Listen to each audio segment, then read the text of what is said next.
સુરતના ઉમરા પોલીસ મથકની હદમાં જ્વેલર્સના થયેલી કરોડોની ચકચારી ઘરફોડ ચોરીની ઘટનામાં ક્રાઇમ બ્રાન્ચની ટીમે 3 આરોપીઓને ઝડપી પાડી ગુનાનો ભેદ ઉકલી કાઢ્યો હતો।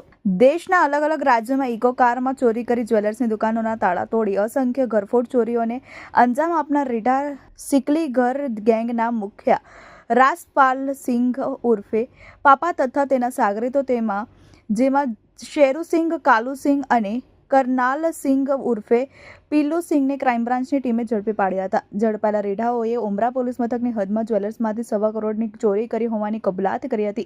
સાથે રીઢાઓએ અન્ય 5 ગુના પણ ક્રાઇમ બ્રાન્ચે उकेली काढ़ा था। आप सबको पता है 4 सितंबर को ऑर्नामेंट्स नाम की दुकान में एक बड़ी घरफोड़ हुई, जिसकी एफआईआर में जो वैल्यू लिखाई गई थी वो करीब 1.25 करोड़ की थी। जो उसका सोना चांदी का ज्वेलरी का लॉस हुआ और कैश का भी लॉस हुआ, सब मिला के 1.25 करोड़ का लॉस था उसका। ये बहुत बड़ी घरफोड़ थी, इसलिए कमिश्नर साहब के इंस्ट्रक्शंस पर हम सब लोगों ने काफ़ी टीमें बनाई। 5 पीआई क्राइम ब्रांच के उनकी 5 टीमें 12 पीएसआई के साथ और करीब 80 से 100 बाकी स्टाफ इसमें मिलकर काम कर रहे थे। और ह्यूमन इंटेलिजेंस और टेक्निकल इंटेलिजेंस के मदद से आज अर्ली मॉर्निंग हम लोग 3 ऐसे आरोपियों को पिकअप कर पाए जिन्होंने ये घरफोड़ को अंजाम दिया था। और उन्हीं के थ्रू हमने इस घरफोड़ में जो ज्वेलरी गई थी, कुछ ज्वेलरी ओरिजिनल में और बाकी सोने के लकड़ी की फॉर्म में हमने रिकवर भी की है। और अब तक करीब 1 करोड़ का मुद्दामाल हमें वापस मिल चुका है। आरोपी कहाँ से पकड़े? कहाँ फरार है? आरोपी जो तीनों पकड़े गए हैं अलग अलग जगह से पकड़े गए हैं। हम लोगों की टीमें जैसा मैंने बताया बहुत बड़ी टीमें लगी हुई थी। तो एक पकड़ा गया है महाराष्ट्र थाने मुंबई से, एक पकड़ा गया है भरूच से और एक पकड़ा गया है खंभात आनंद से। भरूच की भी एलसीबी ने हम लोगों को काफ़ी मदद दी है और वो लोग साथ में थे हमारे ऑपरेशन में जहाँ जहाँ जरूरत थी उनकी। अब और कितने आरोपी शामिल हो सकते हैं उसमें डेफिनेटली और लोग होंगे शामिल, ऐसा लग रहा है। लेकिन ये लोकल पुलिस जिसके जो इन्वेस्टिगेशन करेगी ये वो लोग आगे देखेंगे। सर, इन्होंने चोरी करके ये मुद्दा माल का कहाँ रखा था और चोरी क्यों की? हाँ, ये जो चोरी किया हुआ ज्वेलरी थी ये इन्होंने सोनी को दी थी। और फिर जब हमने इनको पिकअप किया तो वो सोनी भी हमारे ह्यूमन इंटेलिजेंस के हिसाब से नेटवर्क में थे। और जब ये कंफर्म हो गया कि उनको ही दी है तो उनके थ्रू हमें वापस मिल भी गई।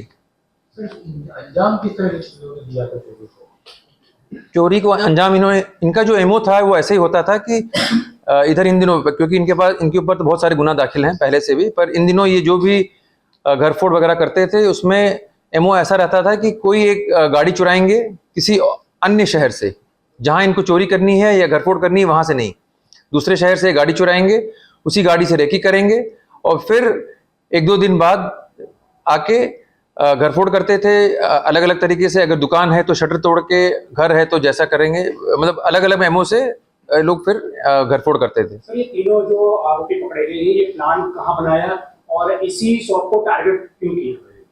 नहीं, इसी शॉप को टारगेट क्यों किया वो तो और डिटेल इन्वेस्टिगेशन में पता लगेगा। लेकिन प्लान इनका आपस में बना क्योंकि तीनों ही चिकलीगर हैं और इसमें से एक के ऊपर तो बहुत सारे गुना है, करीब जैसे 30 जैसे गुना पुराना, उसके ऊपर एक मर्डर भी है और दूसरे के ऊपर करीब 4-5 गुना है और तीसरे के ऊपर कितने गुना है ये अभी बाद में शायद इन्वेस्टिगेशन में खुलेगा। सिक्योरिटी गार्ड का कुछ रोल था, सिक्योरिटी गार्ड से भागा था शॉप पे, नहीं अभी तक हमारे इसमें कुछ निकला नहीं है और हम लोग सिर्फ इसी पे फोकस कर रहे थे कि डिटेक्ट हो जाए किसने मेन किया है काम और किसने, और इसका जो मुद्दा माल की रिकवरी है वो हो जाए ताकि जो कंप्लेनेंट है उसको भी कुछ आराम मिले। सर, पूरा मुद्दा माल सोनी को दे दिया था या कहीं छुपाया भी नहीं? पूरा मुद्दा माल सोनी के थ्रू ही हमें मिला है और जो कैश है वो इनके पास से मिला है क्योंकि आपको पता है कि इस चोरी में अलग अलग तरह की चीजें चोरी हुई थी। सोने का भी था और चांदी का भी था। तो शायद वो चांदी वाला पार्ट ऑलरेडी कैश में कन्वर्ट हो चुका था, तो कैश इनके पास से मिला है। लेकिन जो सोने की ओरिजिनल ज्वेलरी मैं बता रहा हूँ आपको, और जो बाकी की वो थी कंसोलिडेटेड फॉर्म में जो लकड़ी होती है, वो सब सोनी के थ्रू मिली है। आरोपी को भी आरोपी कैसे मिली थी? आरोपी को टीप कैसे मिली थी? आरोपी ने तो रेकी की थी। ये कोई अंगड़िया की लूट नहीं है कि टिप मिले इसमें। उसने रेकी की थी। उसने एक इको गाड़ी चुराई, गोरवा पुलिस स्टेशन बड़ौदा से एक इको गाड़ी चुराई। 1-2 दिन वो लोग रेकी किए, और उसके बाद जब वो कंफर्टेबल हो गए कि अब ये दुकान हमारे लिए सहज है, तो उन्होंने उसमें वहाँ पर घरफोड़ की।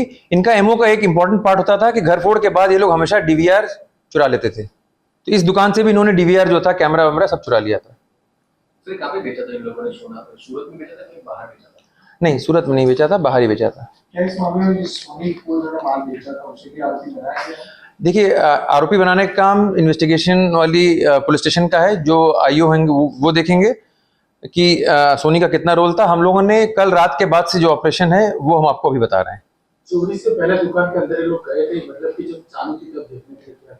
नहीं, ये लोग बाहर से इन्होंने रेकी की थी, रेकी अच्छे से की थी। तो हम लोगों को इसमें इनपुट ऐसे मिला कि जब ये घरफोड़ हो गई, उसके बाद जो सीसीटीवी फुटेजेस मिले उसमें एक इको गाड़ी दिखाई दी। कुछ दिनों बाद वही इको गाड़ी वरनामा पुलिस स्टेशन के एरिया में बड़ौदा में बिनवारसी हालत में मिली। जब वहां पर और फर्दर इंक्वायरी की तो पता लगा कि ये गाड़ी गोरवा पुलिस स्टेशन से चोरी हुई थी 3-4 दिन पहले। और उसके बाद फिर टेक्निकल इंटेलिजेंस, जैसे मैंने कहा, टावर लोकेशंस वगैरह की मदद से और ह्यूमन इंटेलिजेंस का, इन दोनों का बहुत ही अच्छा तालमेल रहा, और हम लोग सेटिस्फैक्टरली इनको आज अर्ली मॉर्निंग उठा पाए। और उसके बाद से जो भी थोड़ा बहुत इंट्रोगेशन कर पाए हैं, उसमें ये रिकवरी हुई है।